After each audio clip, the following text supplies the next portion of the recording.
मैं बताऊंगा तकरीर के आखिरी हिस्से में।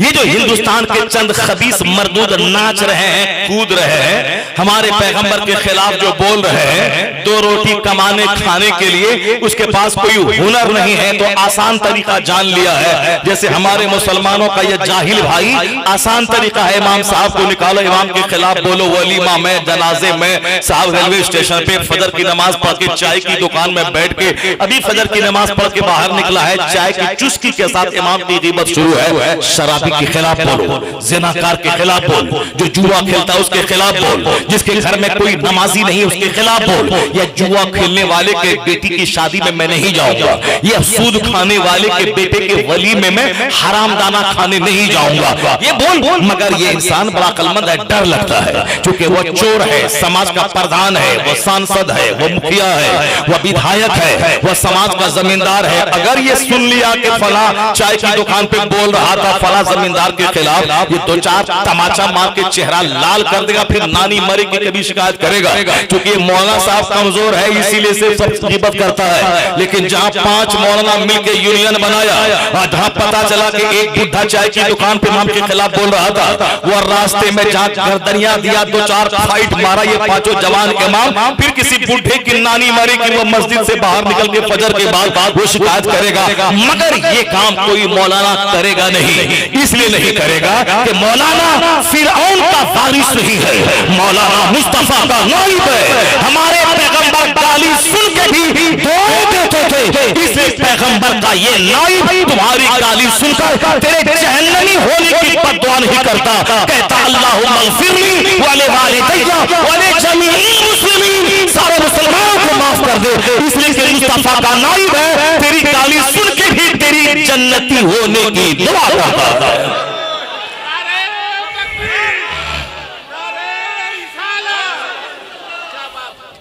ये आलिम है, ये मुस्तफा का नाइब है, ये नाइब रसूल है, ये नाइब पैगंबर है। इसलिए गालियां सुनने के बाद जवाब गाली से नहीं दिया जाता है, जवाब दुआएं हिदायत से दी जाती है।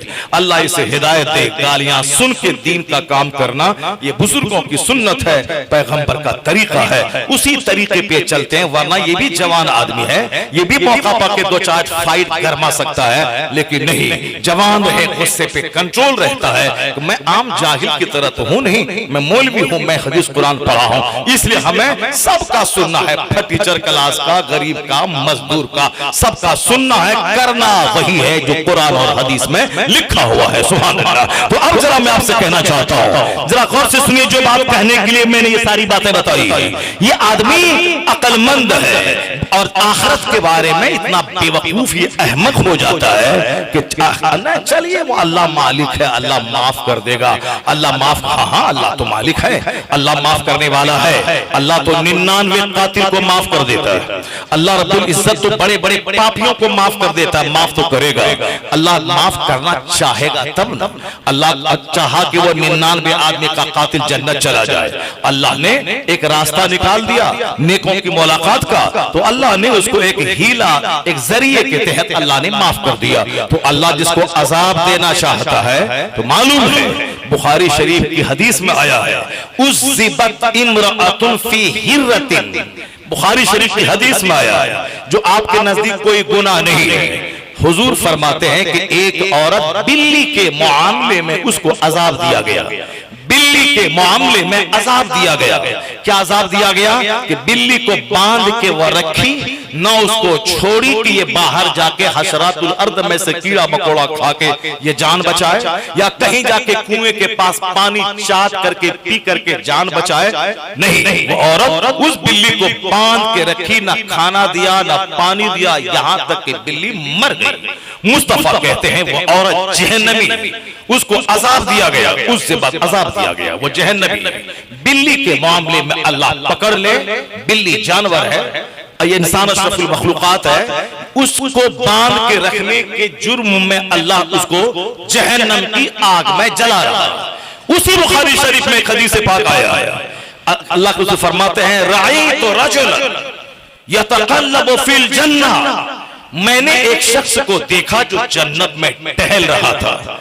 मैं ये बातें इसलिए आपके सामने बयान कर रहा हूं क्योंकि हम लोग अपनी खोपड़ी पे विश्वास करते हुए जो मन में आता है वही फैसला लेते हैं कि नहीं साहब हम जो सोच रहे हैं ऐसा हो जाएगा, ऐसा अल्लाह माफ कर देगा, ऐसा हो जाएगा, ऐसा लगा देंगे तो वैसा हो जाएगा। नहीं, ऐसा वैसा हो जाएगा हम नहीं। कुरान क्या कहता है इस बारे में, हदीस क्या कहती है इस बारे में, सहाबा क्या कहते हैं इस बारे में, ताबईन क्या बोलते हैं इस बारे में, आइम्मे मुज्तहिदीन क्या कहते हैं इस बारे में। अपनी अकल पे एतमाद ना किया जाए, अल्लाह की वही पर एतमाद किया जाए। उस वही की तशरीह और तौज़ीह जो हदीस की सूरत में है उस पर एतमाद किया जाए। और हुजूर के पास अल्लाह ने इतनी अक्ल मुस्तफा को दी है कि क़यामत तक जितने लोग पैदा हो सब सारे दानिश्वर, मुफक्किर, मुहक्किक, मुदब्बिर, साइंटिस्ट, प्रोफेसर, ऑरेटर, जितने भी लोग पैदा हो सबों की अक्ल एक तरफ, हुजूर की अक्ल से वो रिश्ता निस्बत भी नहीं है जो निस्बत एक कतरा पानी को समंदर से होगी। वो अल्लाह ने महबूब को जो हुस्न दिया है, जो अक्ल दिया है, जो हुजूर को इल्म दिया है, उस इल्म का रिश्ता नाता समंदर के एक कतरे को जो समंदर से निस्बत है वही निस्बत दुनिया के तमाम लोगों के इल्म और अक्ल को मुस्तफा के इल्म, मुस्तफा की अक्ल से वही निस्बत है। ये पाकिस्तान का मुफ्ती तारिक मसूद बोलता है ये खबीस के मुस्तफा उम्मी थे और अपने हिसाब से लोगों ने पकड़ की तो अब उम्मी की अलग अलग डिफिनेशन वो कर रहा है, मगर पहले उसके बयान का तेवर बोल रहा था। ये पैगंबर आजम को अनपढ़ साबित करना चाह रहा है, पैगंबर आजम के ऐब को साबित करना चाह रहा है, जबकि लफ्ज़ उम्मी का माना होता है किसी आदमी से नहीं पढ़ा हुआ, यानी बगैर किसी के पढ़ाए हुए, बगैर किसी के पढ़ाए हुए। लफ्ज़ उम्मी हुजूर का ऐब नहीं है बल्कि हुजूर की सिफत है कि दुनिया के लोग बड़े बड़े उस्ताद और मुअल्लिम के पास जाके पढ़ते हैं फिर भी उतना इल्म नहीं मिलता, मगर अल्लाह ने अपने महबूब को कायनात में सबसे ज्यादा इल्म दिया है और हुजूर को किसी आदमी के सामने जाकर इल्म सीखने का मोहताज नहीं बनाया है कि मुस्तफा कायनात के सरदार है। यहाँ तक कि जिब्राइल अमीन के भी सरदार है, तो जिब्राइल अमीन जब मुस्तफा पे वही लेकर आए तो हुजूर ने ये नहीं कहा कि मैं पढ़ना नहीं जानता, यानी कहते हैं कि मैं पढ़ा हुआ नहीं हूँ, मैं पढ़ा हुआ नहीं हूँ, मैं पढ़ा हुआ नहीं हूँ। जनाब जिब्राइल अमीन से पढ़ना नहीं चाहते थे। जब जा इक़रा बिस्मि रब्बिकल लज़ी खलक़ अपने रब के नाम से पढ़िए तो मुस्तफा पढ़ने लगे ताकि दुनिया जाने अर रहमान अल्लमल कुरान। मुस्तफा का उस्ताद कोई सहाबी, कोई आदमी नहीं, मुस्तफा का उस्ताद मुस्तफा का पैदा करने वाला खुदा है।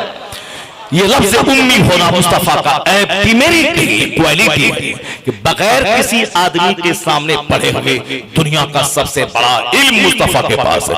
इतना बड़ा इल्म मुस्तफा के पास है कि आज दुनिया की अक्ल हैरान है। अमेरिका का एक अरब खरबपति था जॉन डी रॉकफेलर, उसकी उम्र थी 43-53 साल की उम्र में वो मरने लगा। खरबों दुनिया का पहला खरबपति, the first billionaire of the world, दुनिया का सबसे पहला खरबपति जॉन डी रॉकफेलर अमेरिका का। आज तो बहुत सारे खरबपति है, टाटा, बिरला, जिंदल, मित्तल, ये वो फलां चिलां, अंबानी, अडानी, सारे लोग अरबपति हैं, मगर आज से बहुत दिन पहले एक इकलौता खरबपति दुनिया का था जॉन डी रॉकफेलर। 53 इयर्स में जब मरने लगा, जिंदगी से मायूस हो गया, डॉक्टर ने जवाब दे दिया। तब बंदा सोचा कि अब तो मरना है, मरने से पहले अब जब मरना ही है तो करना क्या है, दौलतों के हिस्से करने शुरू किए। मेडिकल एक्सपर्ट की टीम को बनाया कि तुम नई नई बीमारी पे तहकीक करो, उसका इलाज दरियाफ्त करो, हमारी दौलत का 1 करोड़वां हिस्सा तेरी तनख्वाह और तेरे मेंटेनेंस पे खर्च होगा। एक हॉस्पिटल खुलवाया, जितने गरीब, मिस्कीन, माजूर, आम आदमी हैं उसका इलाज होगा। मेरी प्रॉपर्टी के इस बिजनेस, इस विंग का खरबों रुपया इसमें खर्च होगा। मरना ही है तो अब साहब गरीबों, मिस्किनों में खैरात शुरू किया, राशन के किट भेजने लगे, मेडिकल की टीम बैठा दिया, खतरनाक बीमारी का इलाज ढूंढो, स्कूल खोल दिए, हॉस्पिटल खोल दिया ताकि गरीबों के बच्चे पढ़ें, गरीबों के बच्चों का शानदार इलाज इस हॉस्पिटल में हो। गरीबों, मिस्किनों के लिए प्रॉपर्टी वक्फ करना शुरू किया। मरना तो है ही, चलो कुछ अच्छा काम करके मरे, सदकात करना शुरू किया। 2-4 महीने के बाद इधर वो खैरात कर रहा था खरबों रुपया, उधर अंदर की बीमारी दूर हो रही थी। 3-4 महीने के बाद जब टेस्ट करवाया तो वो फ्री फ्रॉम डिजीज, बीमारी से आजाद हो चुका था। अब बीमारियां, जिस बीमारी की वजह से डॉक्टर ने कहा था कि अब तुम वो बीमारी नहीं है, तुम बिल्कुल भले चंगे शिफायाब हो गए, यानी कैंसर जो था जिसकी वजह से मर रहे थे तुम, वो बीमारी खत्म हो गई। अब जब उसको लगा कि बीमारी खत्म हो गई तो उसने सारी दुनिया को बताया कि सिर्फ दवाई से बीमारी का इलाज नहीं होता है, सदका तो खैरात से भी बीमारी का इलाज होता है, सदका तो खैरात से भी बीमारी का इलाज होता है। ये पैसा वाले पैसे की जबान जानने वाला, ये साइंसदान विज्ञान की जबान, रिसर्च की जबान, पॉन्डरिंग की जबान, कंटेम्पलेशन की जबान, रिसर्च की जबान, डिस्कवर की जबान, शोध और चिंतन की जबान जानने वाला, वो सदका तो खैरात की ताकत का क्या अंदाजा कर पाए। लेकिन जॉन डी रॉकफेलर ने जब कहा मेरा पर्सनल तजर्बा है कि सदका तो खैरात से, चैरिटी से खतरनाक बीमारी से शिफा मिलती है, सारी दुनिया के बारे में मेरा पर्सनल तजर्बा है, तो मालूम है इस्लामी दुनिया से आवाज आई, जॉन डी रॉकफेलर जो तेरा पर्सनल तजर्बा, जाती एक्सपेरिमेंट है तेरा कि सदका में ताकत है और गरीबों फकीरों की खिदमत करने से खतरनाक बीमारियों का इलाज होता है, जो तुमने आज तजर्बे से हासिल किया है। क्या तुमने कभी गौर किया कि मेरा पैगंबर 1400 साल पहले अरब के रेगिस्तान से जहां मरने जीने का लाखों करोड़ों कानून दिया था, वही सदका तो खैरात का महत्व बताते हुए मेरे पैगंबर ने कहा था ताबू मरदाकुम बिसदका, मेरे पैगंबर ने कहा था मरीजों का इलाज सदका करके करवाया करो। और हुजूर ने कहा था हस्सनु अम्वालकुम बिज़कात, ज़कात देकर अपने माल को मजबूत किले में बंद कर लो, यानी ना कोई पुलिस, ना कोई फोर्स, ना कोई ताला, बल्कि ज़कात दे माल महफूज रहेगा। और सदका तो खैरात कर, ताबू मरदाकुम, अपने बीमारों का इलाज सदका करके किया करो। तो आज जब दुनिया ने जब इस बात को सुनी तो पता चला जहां जॉन डी रॉकफेलर और बड़े बड़े साइंसदानों ने आज चैरिटी का महत्व माना है, ये महत्व वही है जो मुस्तफा ने 1400 साल पहले सदका को इलाज का जरिया बताया है। तो आज साइंसदानों ने कह दिया मुस्तफा सच्चे, मुस्तफा की बात सच्ची, हमारा तजर्बा बोलता है करोड़ों रुपए से वो शिफा नहीं मिलती जो सदका तो खैरात में जमा दी जाती है।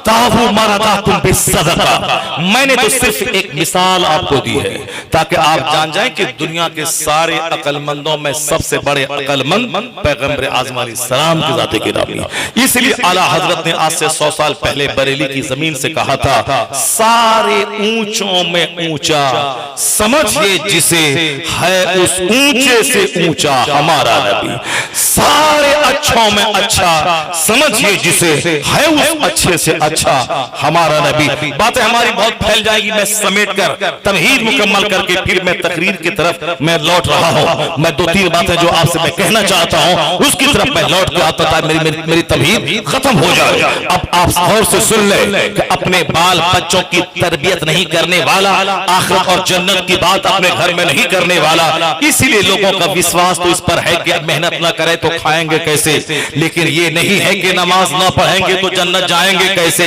सच न बोले तो जन्नत जाएंगे कैसे, ये कोई नहीं बोलता। मैं क्या गरीबान थाम के कहता हूं कि अक्लमंद तू कहता है कि अल्लाह रोजी देने वाला है, लेकिन अगर मैं दुकान ना बैठूं तो रोजी कैसे मिलेगी, मैं खेत में हल नहीं चलाऊं तो रोजी कैसे मिलेगी, मैं बिजनेस नहीं करूं तो रोजी कैसे मिलेगी। जब रज़्ज़ाक़ अल्लाह है, वमा मिन दाब्बतिन फिल अर्द इल्ला अलल्लाहि रिज़्क़ुहा, जमीन पर चलने वाला कोई चौपाया ऐसा नहीं है जिसकी रोजी का जिम्मा अल्लाह ने ना लिया हो। जब अल्लाह ने रोजी का जिम्मा लिया है तो फिर तुम्हें नमाजें छोड़कर 12 घंटे दुकान में रह के तुम कौन सी रोजी तलाश करता है। जब अल्लाह रोजी देने वाला है तो ये बोलता है कि तदबीर तो करनी होगी, तदबीर तो करनी होगी, रोजी देने वाला अल्लाह है, मैंने मान लिया, मगर खेत तो जाना होगा, हल तो जोतना होगा, दुकान में बैठना होगा, 25-30 साल तक स्टडी करनी होगी, कंपटीशन कंपटीशन फेस करना होगा। नौकरी मिल जाए तो 60-62 साल तक रोजाना 5 घंटे से लेकर 8 घंटे तक ड्यूटी करनी पड़ेगी, तब जाके मिलेगी तनख्वाह, तब उससे खरीदी जाएगी रोटी, तब बाल बच्चे खाएंगे। अल्लाह देने वाला रोजी है, मगर यह तदबीर, यह हिकमत, यह मेहनत, यह स्ट्रगल, यह जद्दोजहद मुझको करना होगा। काश इसी बात पे गौर कर लिए होते तो आज मस्जिदें वीरान नहीं होती, आज खानकाहें नहीं उजड़ती, आज मदरसा वीरान नहीं होता। अगर इसी पॉइंट पे गौर कर लेते कि रोजी देने वाला अल्लाह है, मगर पढ़ना होगा, कंपटीशन फेस करना होगा, दुकान जाना होगा, खेत में जाना होगा, तो बस वहां से मसले का हल हो गया। रोजी देने वाला अल्लाह है, दुकान जाना होगा, दुकान गए बगैर रोजी नहीं मिलेगी। उसी तरह समझ ले कि बख्शने वाला अल्लाह है, जन्नत देने वाला अल्लाह है, मगर बगैर मस्जिद गए हुए बख्शिश नहीं होगी, बगैर नमाज पढ़े बख्शिश नहीं होगी। रज़्ज़ाक़ अल्लाह है, मगर खेत दुकान जाना होगा। उसी तरह बख्शने वाला अल्लाह है, अल्लाह के कानून पर अमल करते हुए मस्जिद जाना होगा, आलिम के पास बैठना होगा, दीन सुनना होगा, नमाज पढ़नी होगी, रोजा रखना होगा, ज़कात देना होगा, हज भरना होगा, हराम से बचना होगा। जिस तरह खेत गए बगैर रोजी नहीं मिलती, तो कब मस्जिद गए बगैर बख्शिश भी नहीं मिलती। मगर चूंकि यहाँ शैतान ने पाठ पढ़ा दिया है, ये रोजी है, नहीं जाओगे दुकान तो मर जाओगे, तो शैतान को हटा के ये बात भी तो दिल को समझा देते, फजर जोहर असर मगरिब में मस्जिद नहीं जाओगे तो बख्शिश नहीं होगी। हुजूर ने कहा है कि जो जानबूझकर नमाज छोड़ दे फकद कफर, उसने कुफ्र किया, वह कुफ्र के करीब पहुंच गया। मन तरका सलात मुतअम्मदन फकद कफर, साफ लफ्जों में आया है हदीस पाक में, जिसने जानबूझ के नमाज तर्क करे उसने कुफ्र किया। और शारहीन हदीस ने कहा है कि जब तक नमाज को फर्ज समझता है, जिस दिन बोलेगा कि नमाज फर्ज नहीं है तो काफिर तो हो ही जाएगा, लेकिन जब तक फर्ज समझता है कुफ्र के करीब पहुंच गया है। किसी भी दिन ईमान का जनाजा निकल सकता है, मगर जब तक वह फर्जियत का मुनकिर नहीं है उस पर कुफ्र का फतवा नहीं लगेगा। और हदीस का तेवर पढ़े तो सीना हिल जाएगा। हुजूर फरमाते बैनल अब्द वल कुफ्र तर्कुस सलात। मुस्लिम शरीफ हदीस में एक मुसलमान एक काफिर के दरमियान जो चीज फर्क पैदा करती है वो तर्क नमाज है। नमाज पढ़ने वाला मोमिन, नमाज तर्क करने वाला काफिर, ये हदीस का जाहिरी तेवर जो बता रहा है, तेवर बता रहा। और क़यामत के दिन सबसे पहला सवाल जो होगा वो नमाज का होगा।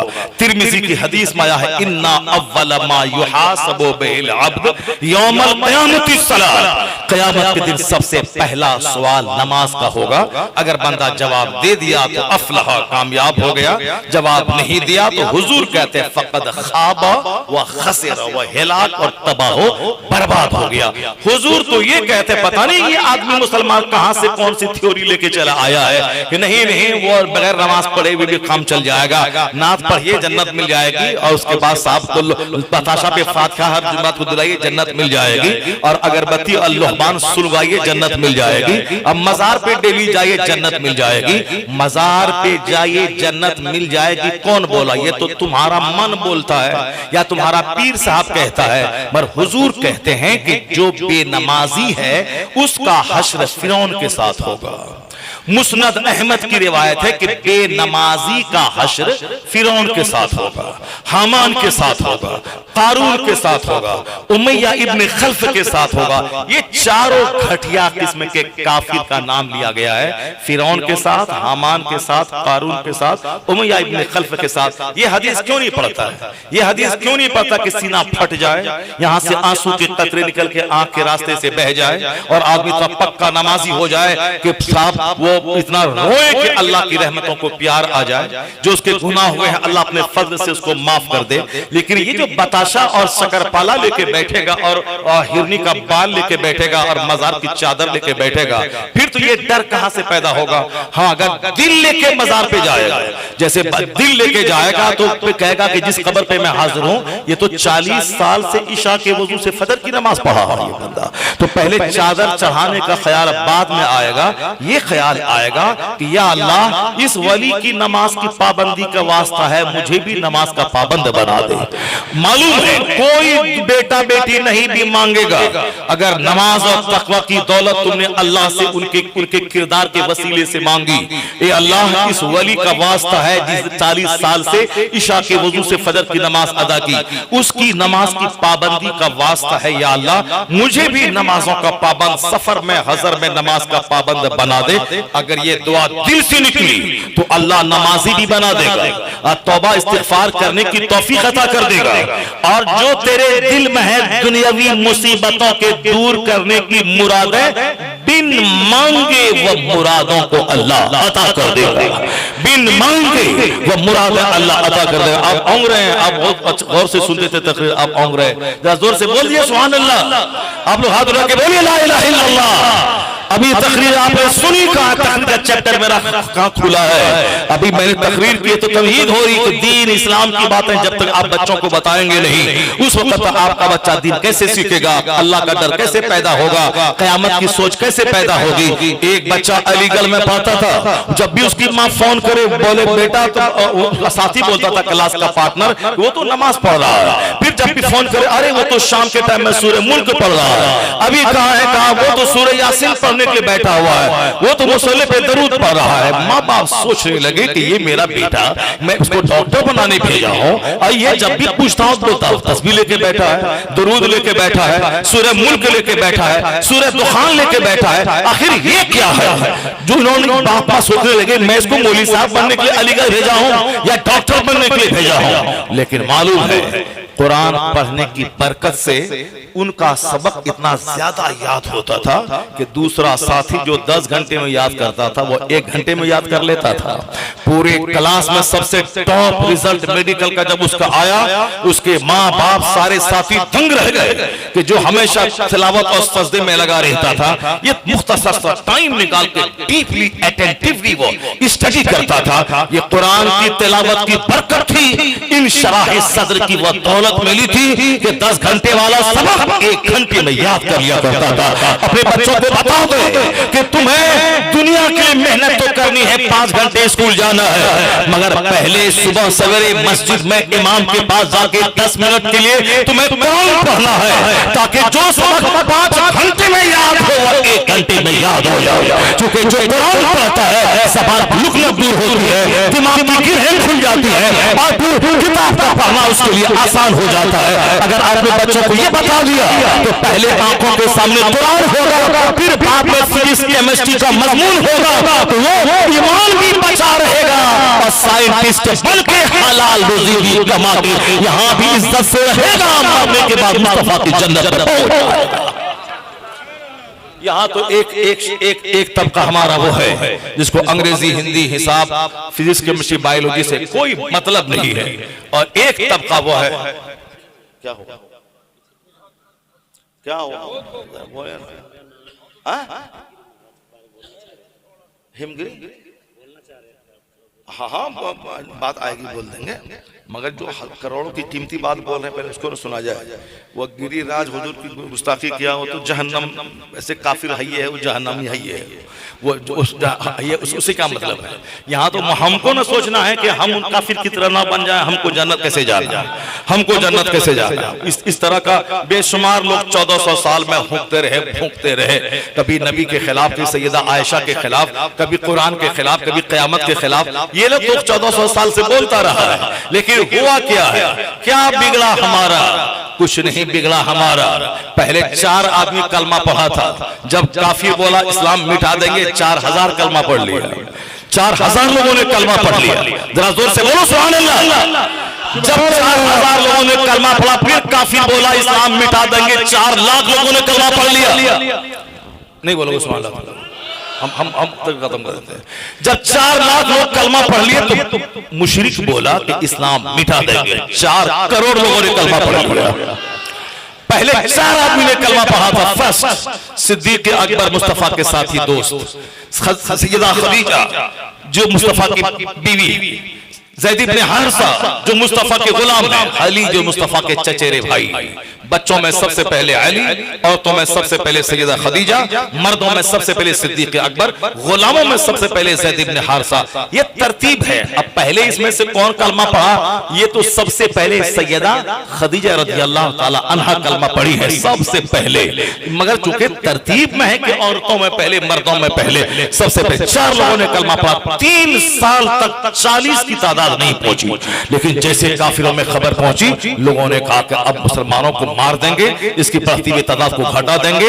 4 लाख लोगों ने कलमा पढ़ा। सरकार के विसाल के बाद सारे दुश्मन एक हो गए, कहा अब तो इनका रहबर और रहनुमा नहीं रहा, अब इस्लाम की ईंट से ईंट बचा देंगे। मगर हुजूर ने सिद्दीक, उमर, उस्मान अपने चारों खुलफा की ऐसी मजबूत टीम बना दी कि सब मुस्तफा की जानशीनी का वो हक अदा किया। इस्लाम कमजोर रहे, इस्लाम का दायरा वसी होता चला गया। यहां तक कि जब इमाम हुसैन मौला अली का बेटा जब देखा अब नाना के लगाए हुए चमन को उनके नवासे का खून चाहिए, तो हुसैन अपना सारा कुंबा लिया, मैदान करबला आ गए और एक एक को अली असगर, अली अकबर और मोहम्मद सबको अल्लाह की राह में कुर्बान करवा दिया। आखिर में 72 जख्म नेज़ों और हजारों जख्म तीरों के खाने के बाद अपनी गर्दन अल्लाह के हुजूर सुपुर्द कर दी, जान जाने आखिरी के हवाले कर दिया। लोगों ने सोचा था कि गर्दन कटेगी, इस्लाम कट जाएगा, लेकिन हुसैन की शहादत के बाद वो तूफान आया कि जो इस्लाम अरब की 4 दीवारी में महदूद था,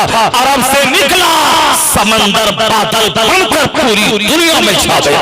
इस्लाम हिंदुस्तान आ गया, स्पेन आ गया, यूरोप आ गया, अफ्रीका चला गया, ऑस्ट्रेलिया चला गया, पूरी दुनिया में इस्लाम फैल गया। और फिर जब आवाज आगे पहुंची, हिंदुस्तान में इस्लाम आया, यहाँ के दुश्मन नए तैयार हो गए, बोला आगे नहीं बढ़ने देंगे। स्पेन का दुश्मन बोला आगे नहीं बढ़ने देंगे। ये चिल्लाता रहा, ये भूखता रहा, ये प्लान बनाता रहा, मुसलमानों को शहीद करता रहा, मुसलमानों की लीडरों को कैद करता रहा, मदरसों पे हमला करता रहा, और इधर इस्लाम बढ़ता रहा, मुसलमानों की तादाद बढ़ती रही। अभी 50 साल पहले कहा था इस्लाम हटा देंगे, मुसलमान मिटा देंगे। आज मालूम है दुश्मनी बढ़ती गई।